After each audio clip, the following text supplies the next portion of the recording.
While the investigation is continuing and no charges have been filed against the University of Louisville or any of its employees, the allegations are serious. It is vital for this university to strictly adhere to NCAA rules and, of course, federal law.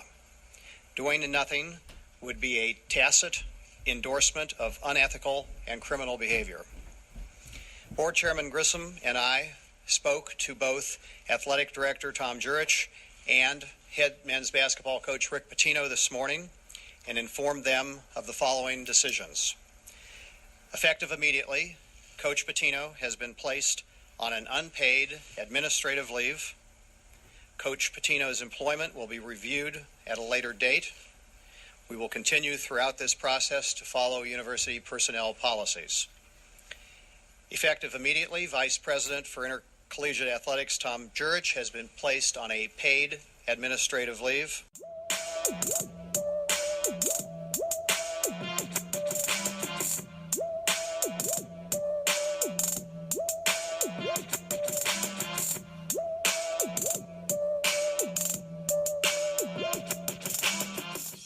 It is that time of the week again. Welcome to Dispute Sports. Thanks for tuning in, everybody, and listening however you are. I'm your host, Kyle Neumann, live from Bowling Green, Kentucky, joined by my good friend and co-host, Rhett Hensley, live from Bloomington, Indiana. Today, we will talk about the FBI college basketball corruption investigation and Louisville scandal, have Neumann Knows college football week 5, talk NFL week 4, and recap the President's Cup in golf. Good morning, Rhett Hensley. How are you doing on this fine Tuesday? Oh, I'm doing great. Just getting ready to start the day. I'm going to do a little podcast with you, Kyle, and might have to go see the eye doctor in a bit. That's not good. Oh, it'll be fine. I just haven't been in about 10, 15 years. Oh, okay. Okay, so what you're saying is you're a procrastinator and your eyesight's getting worse, and it's about time. You're one of those people that puts off going to the doctor, the dentist, until you just have to go. One of those people. Oh, jeez. Well, how about you, Kyle? How's your day? I'm doing good. I am. I just woke up a little bit ago. I'm happy to be off tonight. MLB playoffs start tonight. Wild card. Yankees Twins. I'm excited. It's a great time of the year in sports, right? We're almost to the point where every sport is in season. That's what's great about fall. Yeah, exactly. I love it. And baseball's coming to an end, and what? Hockey's going to be starting up. Hockey NBA. preseason's going on. Hockey, NBA preseason, college football, NFL. It's all ongoing, Rhett, and pretty soon we'll all be in session. So exciting. Lots to talk about, and I'm ready to get into this show because we have ourselves a loaded one today. We do. And we are starting with FBI college basketball corruption investigation. We'll start there and then talk about the Louisville scandal.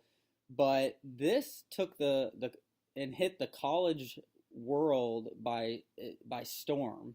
Rhett Hensley, last Tuesday, 1 week ago, what happened?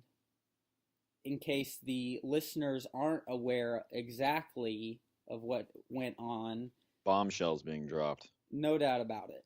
So 4 assistant basketball coaches at Division I schools and a top Adidas executive were among 10 people charged last Tuesday with crimes including bribery and fraud as part of a wide-ranging federal investigation into corruption in college basketball. Coaches at Auburn, Oklahoma State, Arizona, and USC were all accused of accepting bribes in exchange for offering to steer players to preferred financial advisors, business managers, and agents.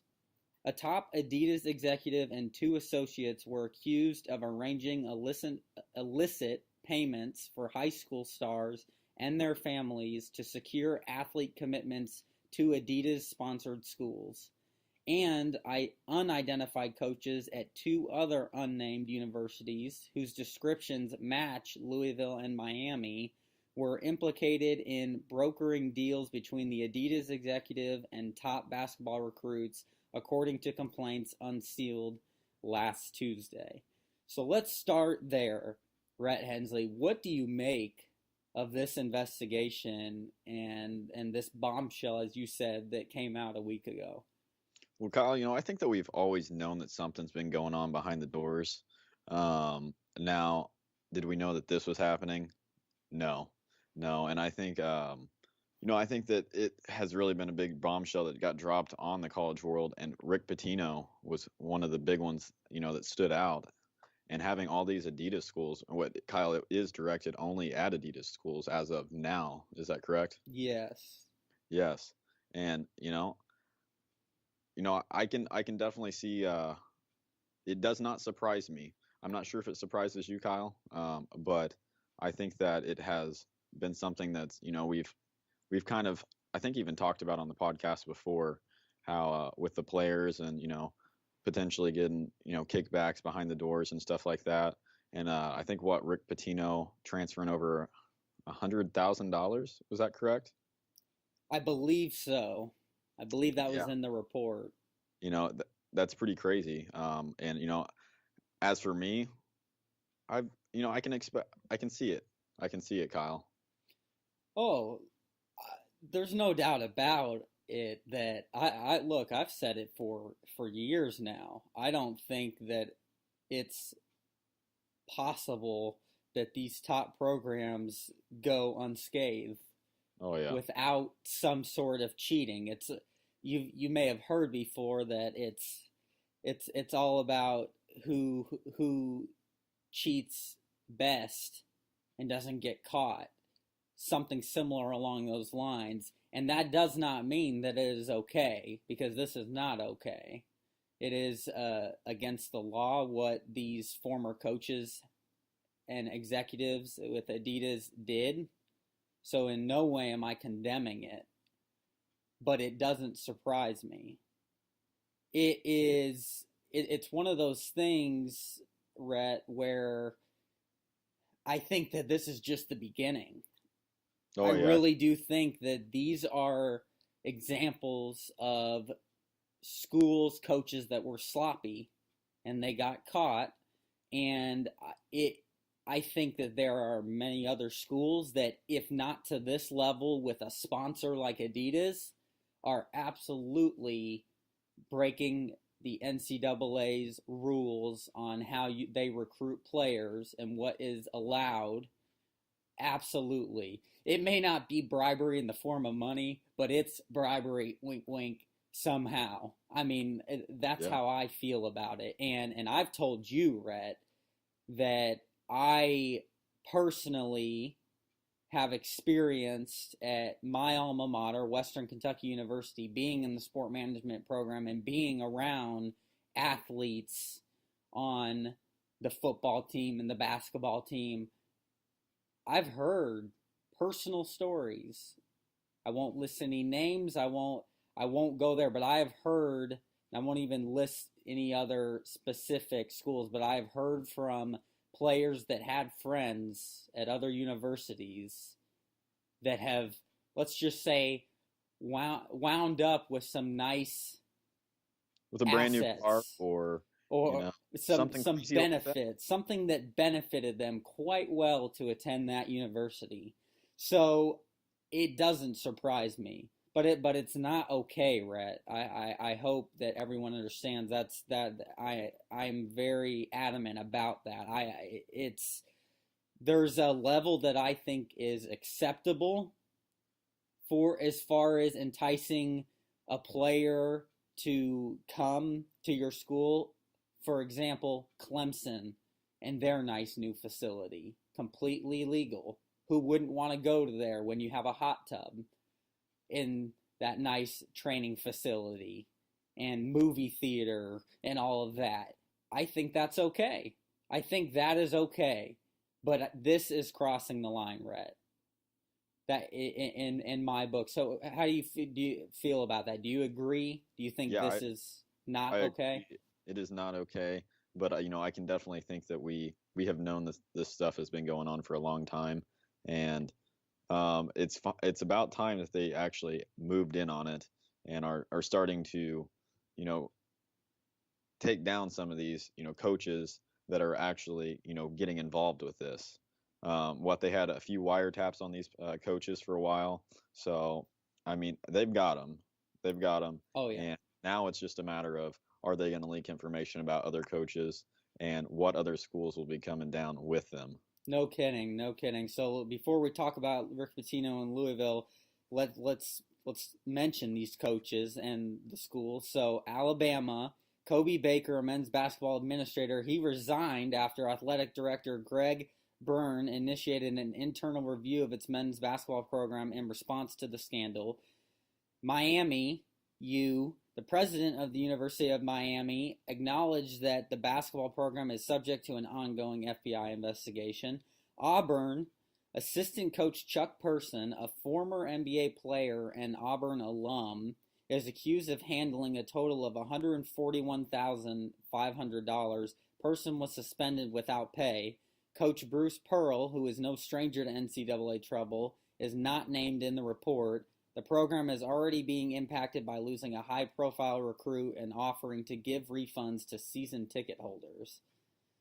Arizona, assistant coach Emmanuel Book Richardson is accused of paying a player identified only as Player 5, $5,000 in bribe money to sign with the Wildcats. Richardson has been suspended with pay.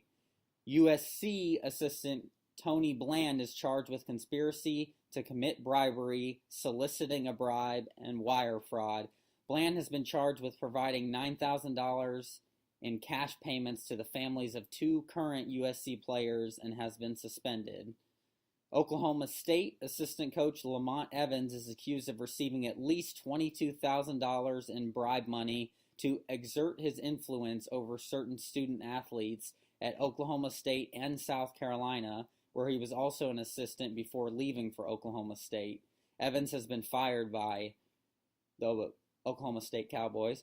South Carolina, Evans, formerly an assistant at Oklahoma State, is also accused of accepting bribe money while he was an assistant at South Carolina. Athletic director Ray Tanner issued a statement that South Carolina is not the target of the FBI probe, but acknowledged that Evans was investigated.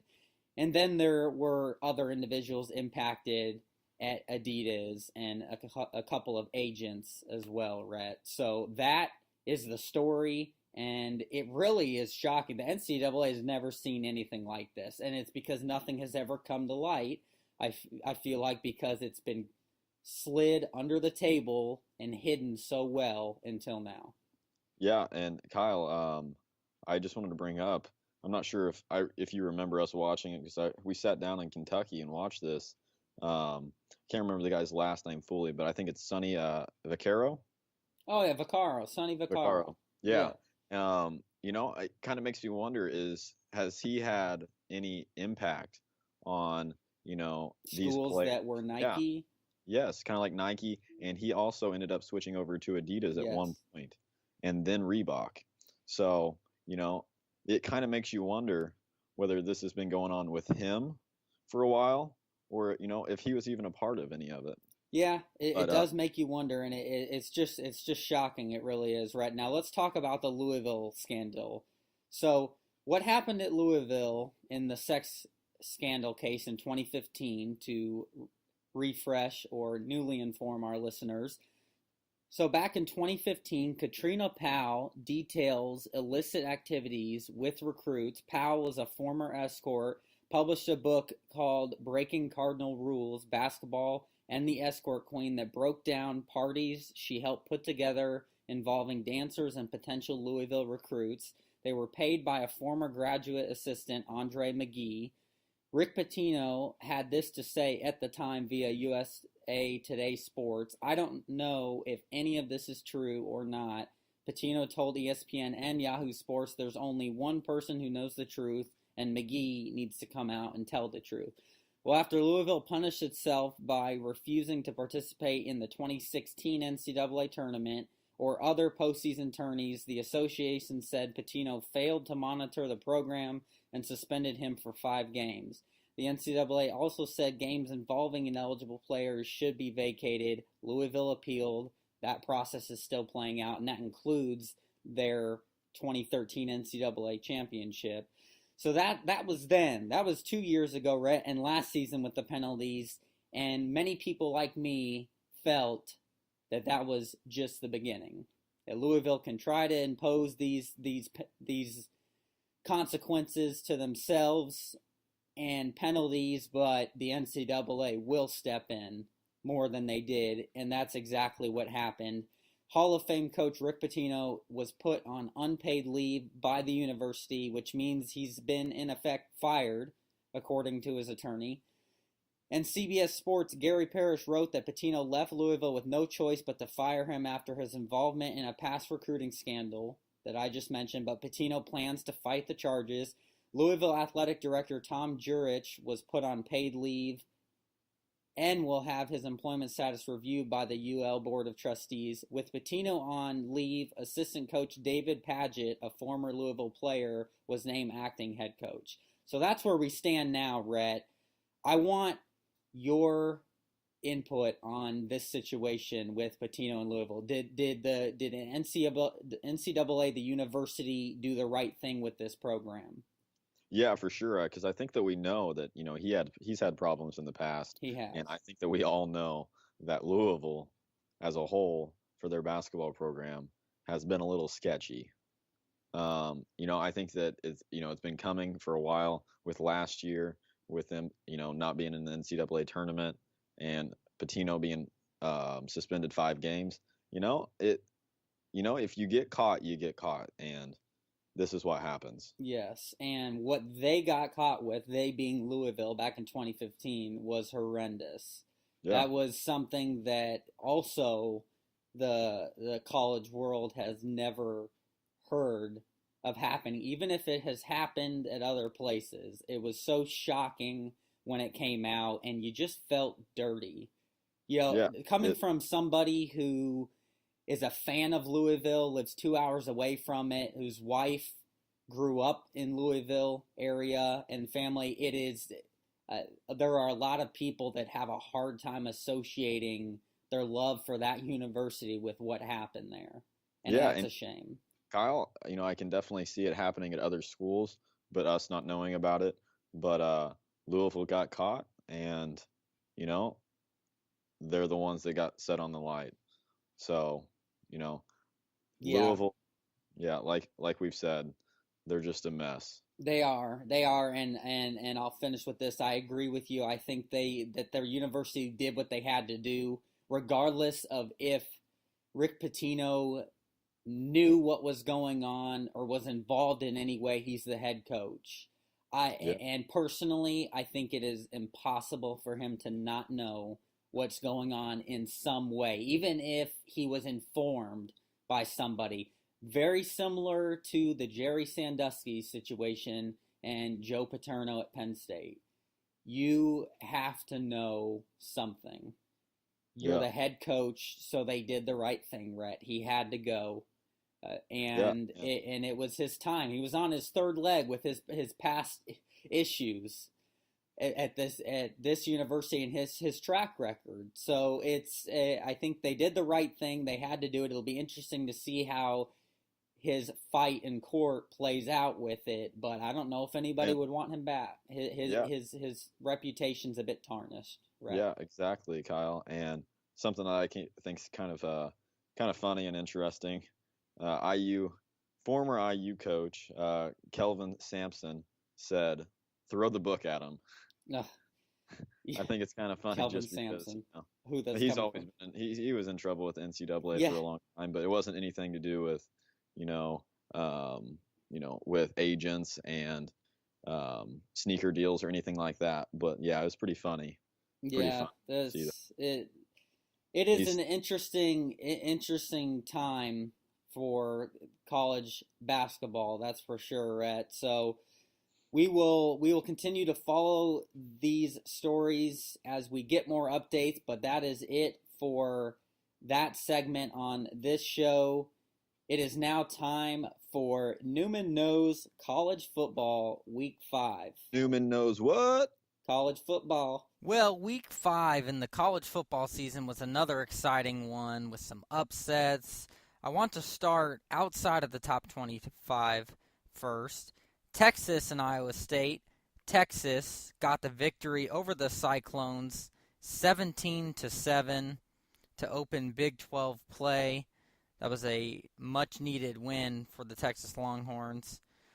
Nebraska has won a couple in a row now. Went to Champaign, beat the Illini 28-6. Good win for Nebraska there. They needed it. Getting into Big Ten play. That is exactly what the doctor ordered. Nebraska now 3-2 on the season, but in Big Ten play, the Cornhuskers are 2-0, which is what really matters. So good win there for Nebraska. Utah State beat BYU 40-24 at home. Georgia Tech shellacked North Carolina 33-7. Pitt beat Rice 42-10. Houston beat Temple 20-13. Maryland went to Minnesota, upset the Golden Gophers 31-24. Maryland having a surprising season so far, 3-1 overall, now 1-0 in the Big Ten. They have a victory over, at the time, top 25 Texas team. Maryland looking good so far early in the season. Arkansas bounced back at home against New Mexico State 42-24. North Carolina State held on at home to beat Syracuse 33-25. Now ranked in the top 25. North Carolina State looking good. Florida State got their first win of the season. Really needed it at a tough Wake Forest team in what was a good game. 26-19, Florida State with the victory. Kansas State beat Baylor at home 33-20. Navy keeps rolling, beat Tulsa 31-21. And then how about this one? Arizona State and Stanford. Stanford at home got another win, 34-24 over the Sun Devils. But the story in this one was Heisman candidate running back Bryce Love, who had 25 carries for 301 yards and 3 touchdowns. What a monster. It's really incredible. That's good for the most rushing yards in a single game in Stanford Cardinal history, and he's close to breaking Christian McCaffrey's rushing record already. I mean, it's just incredible what Bryce Love is doing. What a game there for the Cardinal. Also, Kentucky barely survived at home against Eastern Michigan 24-20. SMU beat UConn 49-28. Marshall upset the Cincinnati Bearcats on the road 38-21. The Thundering Herd now 3-1 on the season. Very good win there for Conference USA and Marshall. UCF hammered Memphis at home 40-13. South Carolina had themselves a good one against Texas A&M, but they blew the lead and lost 24-17 on the road. Cal got blown out to Oregon on the road 45-24. UCLA survived at home in a good win against Colorado 27-23. The Iowa Hawkeyes fell to the Michigan State Spartans on the road 17-10 in a defensive game. Not a good game on the offensive side of the ball for Iowa, and Michigan State continues to have Iowa's number. Now, 2 losses in a row for the Hawkeyes. I feared after that letdown against Penn State, in which Iowa should have had that top 5 upset and let it slip away, that they would maybe come out of the gate slow and let that affect them the following week. Well, it turns out they did, because they dropped a game at Michigan State where it just looked like Iowa did not show up, certainly on offense. All right, to the top 25 matchups now. Penn State continued their dominance over the Indiana Hoosiers. Poor IU, 45-14, Penn State with the victory at home. 17th ranked Louisville destroyed Murray State 55-10. Number 14, Miami, Florida, went to Duke and took care of business 31-6 to remain undefeated. And then the upset that not many people saw happening Friday night, but I saw this game as an upset alert, and it happened. In Wazoo, Pullman, Washington, the Cougars of Washington State, ranked 16th in the nation, upset number 5 USC 30-27. Luke Falk, who should be a Heisman candidate, had a nice game, 34 for 51 for 340 yards, 2 touchdowns, 1 interception. He helped lead the Washington State Cougars to victory. Sam Darnold did not have a good game. He went 15 for 29 for 164 yards, no touchdowns, 1 interception. I think there might have been a little bit too much pressure put on Sam Darnold to win the Heisman, be the number 1 quarterback in next year's draft. He's looking a little bit overrated to me. USC falls at Washington State. Number 10, Wisconsin, hung on in a good Big Ten battle at home, 33-24 against Northwestern. Number 21, Florida, continues to find a way to win. Beat Vanderbilt at home, 38-24.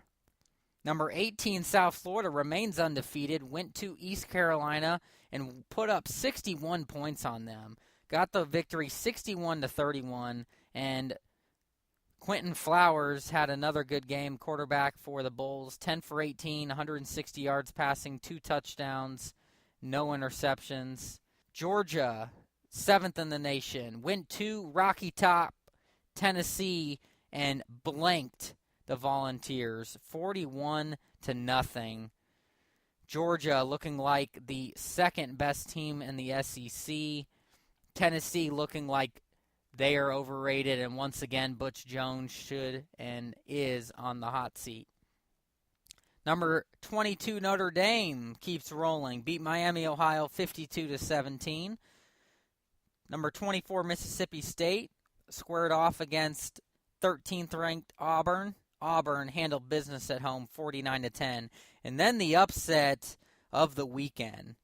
The Troy Trojans upset the 25th-ranked LSU Tigers in Death Valley, 24-21. Ed Orgeron should be on the hot seat because he is not getting it done at LSU, and this is not the type of loss you want to suffer at home. Bad loss for the Tigers.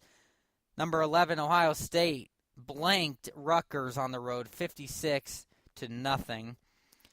Where College Game Day was, number 2, Clemson in Blacksburg, Virginia. For number 12, Virginia Tech, and number 2, Clemson found a way to win in what ended up being a pretty good game in the second half, but Clemson, all defense. Their quarterback, Kelly Bryant, impressive, got the victory 31-17 to remain undefeated. Number 6, Washington, had no problem with Oregon State on the road, 42-7. Number 15, Oklahoma State, went to Lubbock, Texas, against the Texas Tech Red Raiders in what ended up being a shootout. Like I expected, this was a very good game. Oklahoma State pulled it out late, 41-34, behind Mason Rudolph's 3 touchdown passes and 376 yards passing. Only had 1 interception. Good bounce-back game there for Oklahoma State. Number 1, Alabama did what Alabama does. Roll Tide. Can't stand them, but they are a darn good football team. Beat Ole Miss at home 66-3. And finally, number 19, San Diego State remains undefeated as they beat Northern Illinois in a good game, 34-28. And that does it for week 5 in college football. Next week, Neumann Knows college football week 6. Enjoy the games this weekend, everyone. All right, Rhett, Hensley, let's get into our third segment, NFL Week 4. What a week it was. I want to start, though, with some big NFL injuries that happened in Week 4. And it started on Thursday night in the Packers-Bears rivalry game. Boy, this was just brutal, and I hated to see it as a Bears fan. But Davante Adams, the wide receiver for the Packers, he's been one of Aaron Rodgers' key targets this season, a very important receiver on that team. He took a helmet-to-helmet hit by linebacker Danny Trevathan that was just brutal and uncalled for. It knocked Adams out of the game. He was taken to the hospital for monitoring. The good news is he was released from the hospital on Friday. He's now in concussion protocol, and Bears linebacker Trevathan has been suspended 2 games for the hit, which I'm completely okay with. A lot of people weren't. I am okay with it. Rhett, that was a scary injury. That's the first injury that I wanted to mention was Davante Adams. But there was a kind of a long list of players, certainly key players too. So the next one that really stands out to me is that, well, Julio Jones for the Atlanta Falcons left the game in the second quarter, headed to the locker room for evaluation, and he was questionable to return with a hip injury, and then he was deemed out. So that will be interesting for the Falcons' top receiver. Yeah, that is and Mohamed Sanu, also another receiver for the Falcons, he was declared out at the start of the second half with a hamstring injury. Odell Beckham Jr. got injured in the Giants game. Now, he ended up continuing to play, but you could tell he did not look great and was clearly fighting pain. I believe that the camera guy actually got a still image of his finger being like, what was it? He got it fractured, or was it broken? What was either way when he got hit or dislocated? They have a video of it or a picture of it where it's in action where it actually happened. It's kind of crazy. Yeah, it really is. It really is. And then there were a few more big ones, Rhett. One of them, Derek Carr, who battled that terrible season-ending injury right before the playoffs against the Colts last year, is out again. He was twisted awkwardly, and I saw this, and it looked bad, but it didn't look as bad as what the injury ended up happening. Carr twisted awkwardly after he was sacked in the third quarter, and he immediately grabbed for his back. Well, it turned out that he did not return because of a back injury. Following the game, Raiders coach Jack Del Rio said Carr had back spasms and would undergo an MRI. Well, that MRI ruled something a little bit more serious, but not season-ending. So yesterday, Del Rio updated his situation, indicating that Carr had a back fracture, and he could be out 2 to 6 weeks, looking more likely like the latter and closer to what I'm hearing, closer to Thanksgiving. even. Wow. Apparently, this is a similar injury that Tony Romo dealt with in his career. This is very unfortunate, Rhett, for the Raiders, who just lost their second straight game, now to 2-2.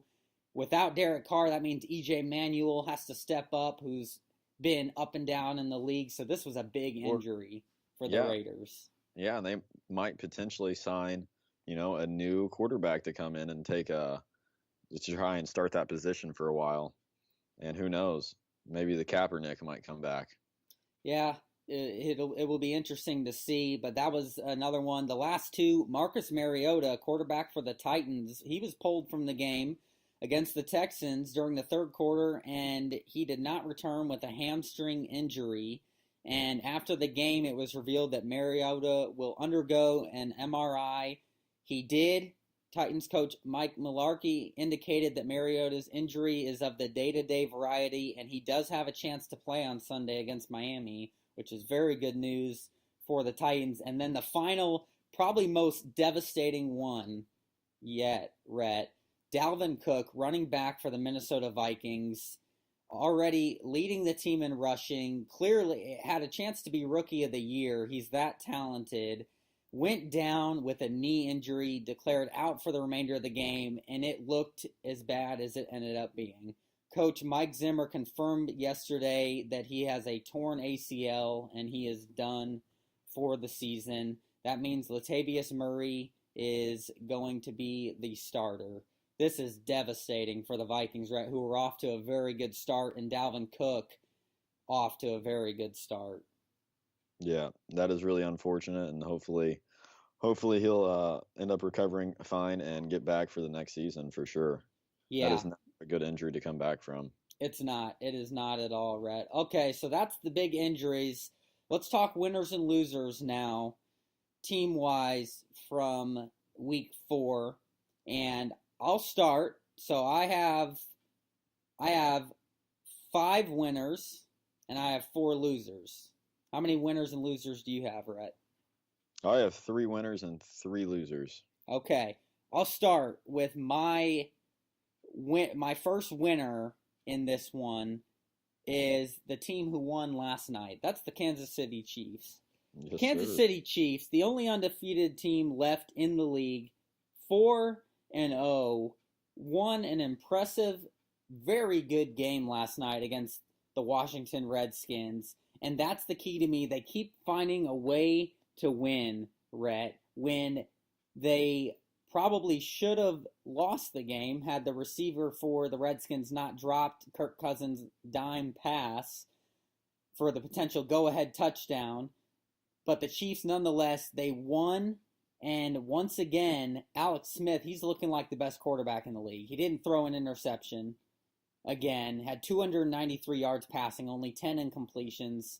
Rhett, the Chiefs look impressive, and that is my first winner from week 4. And Kyle, I'm going to follow you right behind that. Kansas Chiefs looked really, really good last night. And Alex Smith, not only did he have a hell of a passing game, but he rushed really well. 7 carries, 56 yards. It's an underrated part of his game. One was 32 yards, and he had 1 rushing TD. So, pretty impressive. And Travis Kelce also had a monstrous game. And Kareem Hunt also with over 100 rushing yards. Once again, that young rookie, yes, that is an underrated part of Alex Smith's game, and it really helped the Chiefs in this game. Travis Kelce, as you mentioned, had a good game. Smith now, 8 touchdowns, no interceptions on the year. Just very impressive what he is doing. I think hands down best team in the league right now. All right, my second winner, Rhett, is the Los Angeles Rams, the team that took down your Dallas Cowboys. Impressive win on the road in Jerry's World. The Rams are now 3-1. They are tied for first place in the NFC West, and Jared Goff is looking like he deserved that number 1 pick last year. He had 2 touchdowns, no interceptions against your Cowboys for 255 yards. How about Todd Gurley, the running back, had 121 yards rushing. The Rams defense seems to make stops when they need to. I'm impressed with this Los Angeles Rams team, Rhett. They started 3-1 last year. This is a different 3-1 Rams team this year, Oh yeah, and I'm impressed. Kyle. Yeah, they definitely exploited the Cowboys with Sean Lee out and Todd Gurley. He definitely manhandled the Cowboys defense, exploited that weakness, and they had a hell of a win. And it's hard to do in Jerry World. Yeah, it really is. All right, how about your next winner? Yeah, so I'm actually going to be going with the Seahawks just for the simple fact of that monstrous second half. It was the Colts were up 5 points going into the second half, and I'll tell you what, the Seahawks exploded and got that victory. 3 sacks on Jacoby Brissett. Now the Seahawks didn't have a heck of a night with Russell Wilson throwing the ball. He had 2 interceptions, but you scored 46 points. That is still pretty freaking impressive. Yeah, they ran away with it for sure. That's a good winner there. All right, my last 3 winners. Buffalo Bills. Buffalo went to Atlanta, took down the mighty Falcons 23-17. I was very impressed with this team, Rhett. They are now 3-1 on the year. Tyrod Taylor had a touchdown, no interceptions. They did what they had to do. LaShawn McCoy, he had a decent game, ran for 76 yards, but it was more the defense. The defense has looked really good for Buffalo. I did not expect them a quarter of the way through the season to be 3-1 and in first place in that AFC East with the Patriots. Are you kidding me? Yeah. The Buffalo Bills circle the wagons. Holy Buffalo. I'm impressed. They're another winner for me. I like it, Kyle. I like it. Well, I'm going to be going with Pittsburgh on this one just for the simple fact that Baltimore Ravens were supposed to have a pretty solid defense, and Le'Veon Bell just flat out manhandled that defense with 144 yards, 2 rushing TDs. Pretty impressive. Pretty impressive, especially playing in Baltimore. Yeah, I agree. That's a very, very good one there. So those are your 3 winners. Flacco got sacked 4 times and pressured 29 times. He had a QBR rating of 18.7. Tell you what, not good. Not great. Not good. Not great. All right, let me get to my last 2 winners real quick and then our losers. My next winner was the Carolina Panthers. I did not expect them to go to New England and win 33-30. Cam Newton had a good game. He had 3 touchdowns, 1 interception, threw for 316 yards. He also had 8 carries for 44 yards and a touchdown. This was an impressive win, a statement one for the Panthers, who last week I kind of bashed Cam Newton saying he's overrated. I still think he has more to prove, but this was a good start. Very good win for the Carolina Panthers. My final winner this last week, Rhett, the Houston Texans, now 2-2 on the year, but it's the way that they beat the Tennessee Titans in the division, 57-14. What's impressive is Deshaun Watson. Deshaun Watson's looking like Dak Prescott last year. This rookie accounted for 5 touchdowns in this game, 4 passing touchdowns, only had 1 interception. He's a winner, Rhett, and he impresses me. The Texans have found themselves a quarterback. Oh yeah, for sure, Kyle. For sure. They definitely manhandled the Titans, and it definitely did help with Marcus Mariota being out, but they definitely took care of business, and the Titans are looking pretty solid right now. Oh yeah, no doubt about It that. is always impressive if you score 57 points. Yes, it is, in the NFL especially. All right, Rhett, losers. Your losers. Yeah, I'm going to be going with the Miami Dolphins. Jay Cutler, not impressive. Did not impress me. He got sacked 4 times, pressured 36 times, and mainly for the simple fact of the Saints defense just not being good year to year, and you couldn't even put up any points. So this is, I believe, the first shutout in a couple years for the Saints, which that tells a lot right there. Oh yeah, that's old Jay Cutler right there. Yeah, and like Chicago. I sent you, Kyle, like I sent you on Sunday, another man's trash is another man's trash, and yeah, Jay Cutler just does not impress me. What a meme!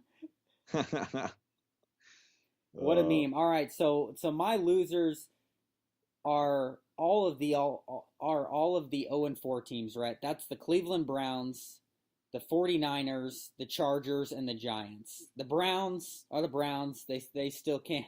They can't find a way to win a game. 49ers have played in some close ones. Also, just can't find a way to win a game. The Chargers can't find a way to win a close game. Has they lost another close one to the Eagles that they probably should have won? I feel bad for Philip Rivers. And then the New York Giants. The New York Giants let another one slip. I really thought this would be the week they won. They should have won this game. But that bizarre 2-point conversion, Odell Beckham stepping out of bounds. I don't know why it took that long to develop, why Eli maybe didn't decide to run it in. He had some room. Regardless, the Giants blew another one, and they're 0-4, and my prediction's going south real quick with the New York Giants in that division. But those are all of my losers, Rhett. All 4 0-4 teams. Yeah, Kyle, I can definitely agree with you on the New York Giants. Was not too impressed with that. So, how about your last 2 losers? Yeah, like I said, I'll be going with the Giants. They going 0-4, not impressive. One of the most overrated teams in the league. And I personally think that Eli Manning is right up there with them on that. So that's going to be my number. It's going to be my second one right there. And then I will be going with the Patriots. I mean, the Panthers have not looked hot this year, and losing that game going 2-2 is not too impressive. Now, I'm not going to be saying that the Patriots are not going to be good this year, because I'll tell you what, I'm not going to be going against the Patriots. That's not how that's going to work. They are looking human, though. Cam Newton definitely took care of business, and I believe that he entered in on history with 50 rushing touchdowns. I believe it's like one of the quickest for his age. So, Impressive. It's definitely impressive. For sure. And not impressive for New England. No, I'll always accept when you have them as a loser. That makes me happy, for sure. Okay, well, that does it for the NFL Week 4 segment. Week 5 to come next week. Let's get into our last segment, Rhett. Our last 5 minutes here on the President's Cup recap. Golf is officially over for 2017. That is the PGA Tour season. Of course, people who live in Arizona or whatever have the luxury to play golf year-round. But exactly. The PGA Tour, and I still hope we can get out, right? We've had some early fall, summer-like weather still. I hope we can still get out and play. But nonetheless, we're talking President's Cup here. And I want to first clear up something, Rhett, from last week's show. I need to clear up some confusion that I had between the President's Cup and the Ryder Cup. So there is a difference, and I was interchanging them last week, so I want to clear it up. The Ryder Cup and the President's Cup are golf's premier match play competitions, and they both consist of similar formats, but the Ryder Cup is between the United States and Europe, whereas the President's Cup is between the United States and an international team comprised of all other countries except Europe. So the Ryder Cup is what happened last year, and that's what the Europe team had been dominating the U.S. as of late, winning 3 out of the last 4 Ryder Cups. U.S. did win last year's, but the Ryder Cup and the President's Cup, Rhett, they both happen every 2 years. The Ryder Cup on even number years, the President's Cup on odd number years. This being 2017 odd number year, that meant President's Cup, and it was total USA all the way, and the President's Cup has been owned by the United States. The United States defeated the international team on Sunday, Rhett, 19-11 for the 7th straight President's Cup victory. Now 7 years in a row. USA, USA. How impressive did the U.S. look in this President's Cup? Definitely pretty impressive. Tell you what, the United States team is pretty well stacked. Dustin Johnson, Jordan Spieth, Justin Thomas. Boy, you have trouble with that one, buddy. I know, every time. Ricky Fowler. You know, they really have a nice stacked. Oh, and Phil Mickelson. I'll throw him in there too, because I saw a picture with him and the presidents while he was there. He was getting a little showtime going on. But you know, the international team was pretty solid too. You got Jason Day, Adam Scott, um, Brandon Grace. You have a lot of big name players up in there, and I'll tell you what, the U.S. looked pretty solid. They did. And the one thing that I have found that's very obvious to me is that the U.S. faces tougher competition in the Ryder Cup because of Europe. Yeah. You throw in Rory McIlroy and those golfers. There are a lot of the top golfers from Europe. So that's why you look at, wow, well, the Ryder Cup has pretty well in the last 4 years been owned by Europe, not the President's Cup. The U.S. dominating. This is actually now, I mentioned, the seventh straight President's Cup. It is the third straight Presidents and Ryder Cup competitions dating to the 2015 Presidents event that the U.S. has won. This is the first time the Americans have done that since 2007 through 2009, and they were dominant, Rhett, from the beginning. And from the match play team competitions all the way until the singles on Sunday, it was all USA. You mentioned Phil Mickelson, who struggled this year on the tour, but how about the 47-year-old? He defeated Adam Hadwin 2-1 in his singles match Sunday. That brought his record to 3-0-1. And interestingly, Mickelson is now 8-1-3 in Cup competitions since that night at Gleneagles way back for the oldie. Phil Mickelson played well in this, Rhett, and it was good to see. Oh yeah, Phil Mickelson. I'll tell you what, it's always nice to see him play pretty solid, especially off after a tough season. Yes, it indeed it was for him. But very impressed with all the young golfers for U.S. They played very well. Won another President's Cup, Rhett. Ryder Cup will be next year, 2018, against Europe. It will be interesting to see if the U.S. can defend their title in that. But for now, that's it until the Masters in April, baby. Yes, sir. That is it until the Masters in 2018. Again, hopefully you and I can get out and play, Rhett. But that does it for our segments, and we conclude the show with a tradition unlike any others to give a shout out to the Masters. No disputing. I want you to start. No disputing on this one. For sure, right? Kyle. Mine's going to be for the NFL. The first official game was on October 3rd, 1920. Wow. Yes. So the first official game was played on October 3rd, 1920. How crazy is that? It is crazy, and that's when it became the NFL. Yeah, and the Daytona Triangles beat the Columbus Panhandles 14-0. Unbelievable. You have to love history. Right. Exactly.